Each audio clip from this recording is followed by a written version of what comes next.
Class 10वां का subject भूगोल, exercise 1, शीर्षक संसाधन विकास एवं उपयोग का टॉपिक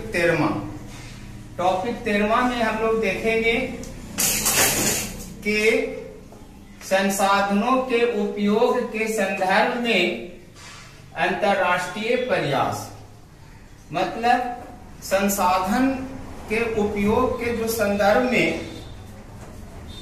विश्व में कई जो है अंतर्राष्ट्रीय स्तर पर मतलब सम्मेलन किया गया।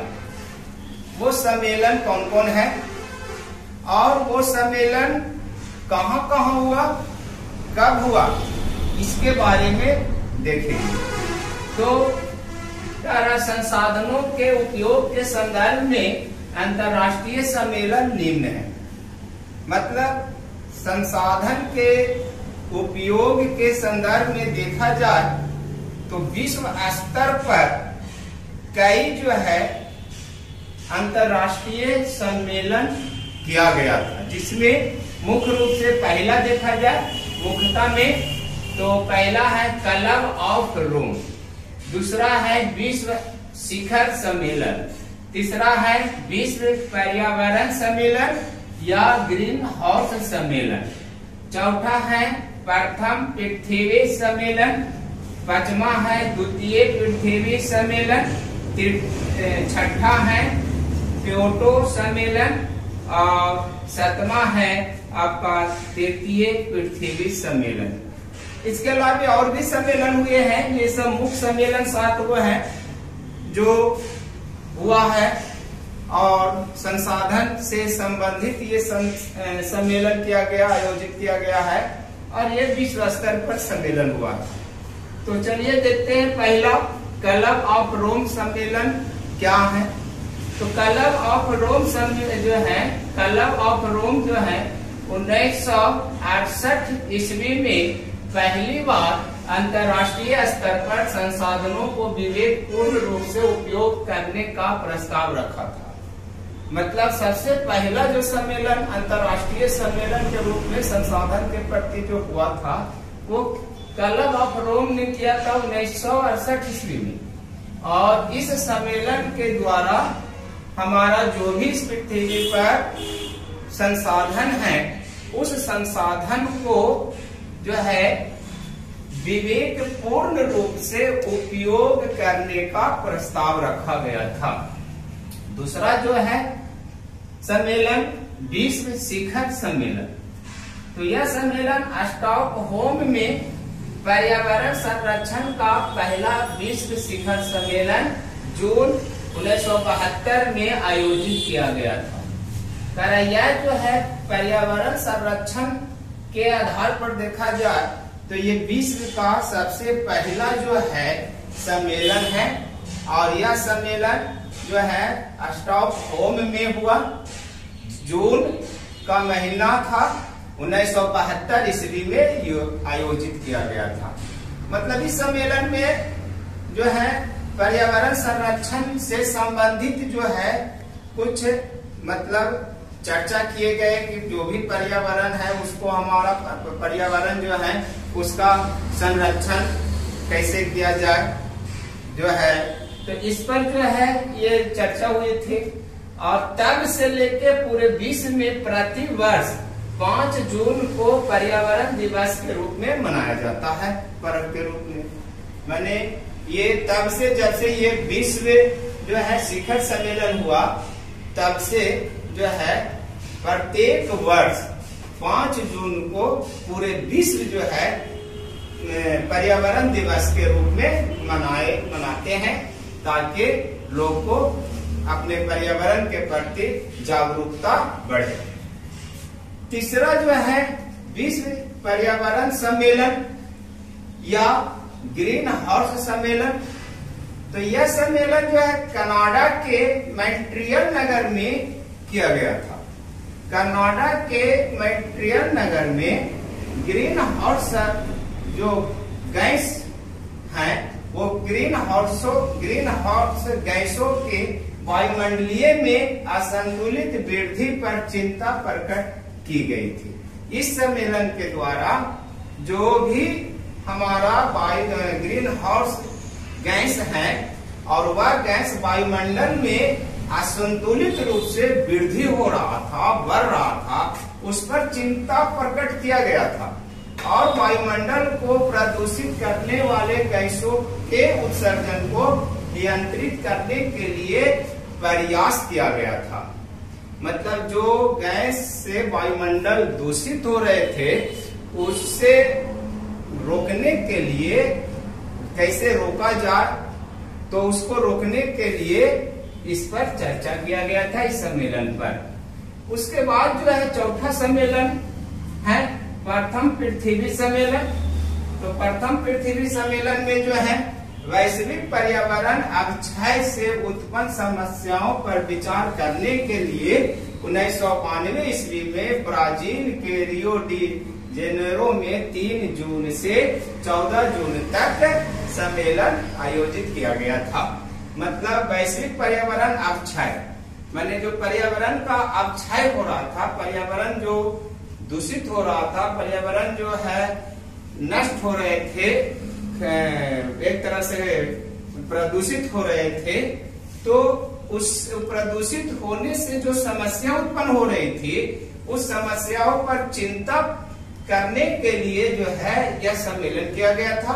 और यह सम्मेलन 1992 ईस्वी में हुआ था, ब्राजील में हुआ था। ब्राजील के रियो डी जेनेरो में जो है यह सम्मेलन आयोजित किया गया था और यह जो है 3 जून से 14 जून तक में यह सम्मेलन आयोजित हुआ था। इसी सम्मेलन को प्रथम पृथ्वी सम्मेलन कहा गया था। फिर उसके बाद हुआ द्वितीय पृथ्वी सम्मेलन।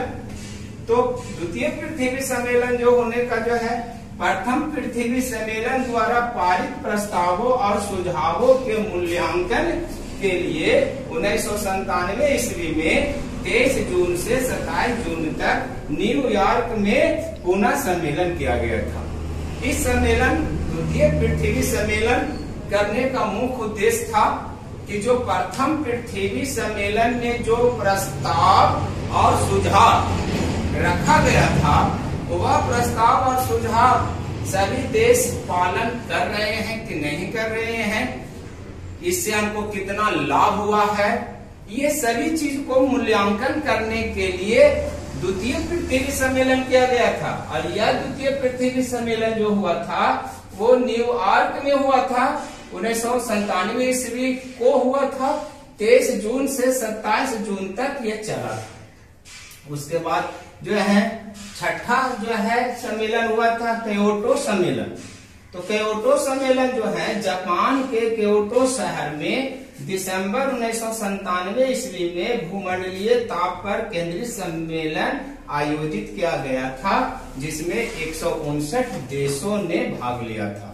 मतलब यह सम्मेलन जो है जापान के क्योटो शहर में आयोजित हुआ और यह सम्मेलन करने का मुख्य उद्देश्य था भूमंडलीय ताप का बढ़ना, भूमंडलीय ताप का वृद्धि होना, इस पर उसका चर्चा किया गया था। उसका जो है रोकथाम के लिए जो है प्रयास करने के लिए इस सम्मेलन किया गया था। और यह सम्मेलन 1997 ईस्वी में हुआ था, जिसमें 159 देशों ने भाग लिया था। उसके बाद हुआ तृतीय पृथ्वी सम्मेलन। तो तृतीय पृथ्वी सम्मेलन जो है 2002 ईस्वी में दक्षिण अफ्रीका के जोहान्सबर्ग नगर में मैंने हुआ था। मतलब यह जो है तृतीय पृथ्वी सम्मेलन जो है 2002 ईस्वी में हुआ। यह दक्षिण अफ्रीका के जोहान्सबर्ग नगर में हुआ था। यह 26 अगस्त से 4 सितंबर तक में आयोजित किया गया था। इस सम्मेलन में पर्यावरण से संबंधित जो है 150 धाराओं पर विस्तृत चर्चा के लिए सम्मेलन किया गया था। पर्यावरण से संबंधित, पर्यावरण से जुड़े हुए 150 धाराओं पर विस्तार रूप से चर्चा करने के लिए यह सम्मेलन को आयोजित किया गया था। अब जो है इस तरह से और भी सम्मेलन हुए, लेकिन ये सब जो है हमारे मुख्य सम्मेलन है जो हम लोग को जानना अनिवार्य है। अब जो है इसी अध्याय का 14वां जो है टॉपिक है सतत पोषणीय विकास। तो सतत पोषणीय विकास क्या है? तो कह रहा है सतत पोषणीय विकास कहता है कि पर्यावरण को नुकसान पहुंचाए बिना, सबसे पहले इस बात को ध्यान रखना है सतत पोषणीय विकास में कि पर्यावरण को हमें किसी तरह का नुकसान नहीं पहुंचाना है। हम अपने विकास करने के उद्देश्य में ये भूल जाते हैं कि पर्यावरण को भी हम लोग नुकसान पहुंचा देते हैं, जबकि ये सही नहीं है। तो सतत पोषणीय विकास करता है, सबसे पहला बात करता है कि आप पर्यावरण को नुकसान नहीं पहुंचाइए।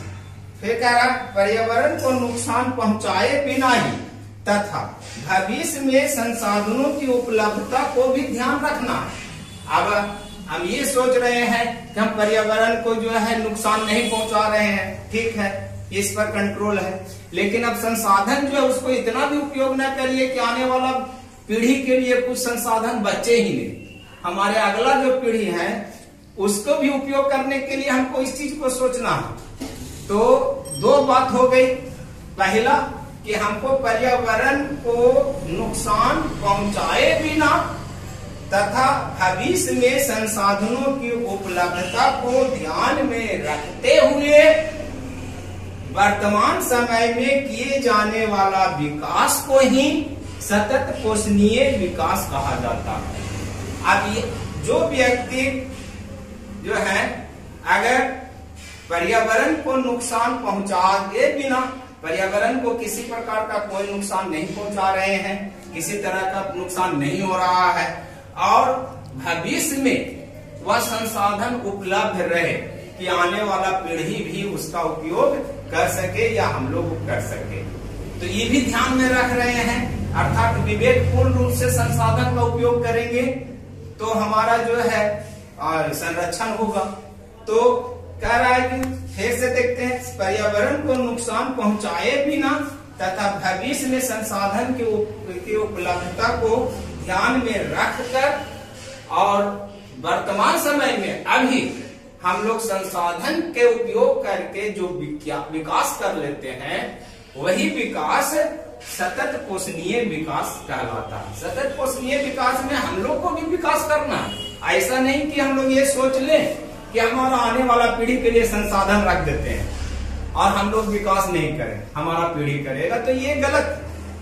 हम लोग को भी विकास करना है, संसाधन का तो उपयोग हम लोग को भी करना है, लेकिन दो बातों को ध्यान में रखकर, पहला कि पर्यावरण को हम लोग को नुकसान नहीं पहुंचाना है और दूसरा कि हम लोग को आने वाला पीढ़ी के लिए जो संसाधन को बचा के रखना है और उसके बाद जो भी संसाधन के द्वारा हैं वो संसाधन से हम लोग अपना विकास वर्तमान समय में भी अपना विकास कर लेते हैं, वह जो है विकास सतत पोषणीय विकास कहलाता है।